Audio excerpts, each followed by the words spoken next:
কথিত আছে বাংলায় জগদ্ধাত্রী পুজোর সূচনা করেছিলেন রাজা কৃষ্ণচন্দ্র। সেই থেকে শুরু, তারপর থেকেই কৃষ্ণনগর চন্দননগরে জগদ্ধাত্রী পুজোর খ্যাতি ছড়িয়ে পড়েছে দেশ ছাড়িয়ে বিদেশেও। কৃষ্ণনগরের অন্যতম আকর্ষণ চাষাপাড়ার বুড়িমার পুজো। শুরু হয়েছিল 1772 সালে। এবার পুজো 253 বর্ষে। ভক্তদের বিশ্বাস, বুড়িমার কাছে কিছু চাইলে তিনি ফেরান না। আর এই বিশ্বাস নিয়েই নবমীতে বুড়িমার পুজো দিতে ঢল নেমেছে মানুষের। বুড়িমার ভার্চুয়াল দর্শন করেছেন মুখ্যমন্ত্রী মমতা বন্দ্যোপাধ্যায়। কৃষ্ণনগরে মূল পুজো হয় নবমীতে। সপ্তমী, অষ্টমী এবং নবমী একই দিনেই 3 দিনের পুজো সম্পন্ন হয়। বুড়িমা সাজেন 10 কেজি সোনার গয়নায়। ভোর রাতে মঙ্গল ঘটে জল ভরে পুজো শুরু হয়। কৃষ্ণনগর রাজবাড়িতেও রীতি মেনে জগদ্ধাত্রী পুজো হয়েছে। এছাড়া বিভিন্ন বারোয়ারি থেকে বনেদি বাড়ির পুজোতেও ছিল মানুষের ঢল। কৃষ্ণনগরের সঙ্গে জগদ্ধাত্রী পুজোয় মাতে উত্তর অশোকনগর, রিষড়া।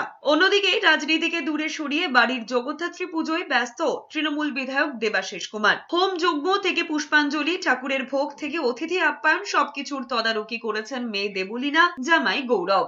প্রতি বছরই এই পুজোর দিন জগদ্ধাত্রী পুজোটা হয় এবং এটা আমাদের বাড়ির ইষ্ট দেবতা। আমাদের সপ্তমী, অষ্টমী, নবমী 3 দিনই পুজো হয় এবং এটা তো আমাদের প্রতিষ্ঠিত দেবতা, যার ফলে 365 দিনই পুজো আছে। কিন্তু এটা জগদ্ধাত্রী পুজো উপলক্ষে নিশ্চয়ই বিশেষ পুজোর ব্যবস্থা।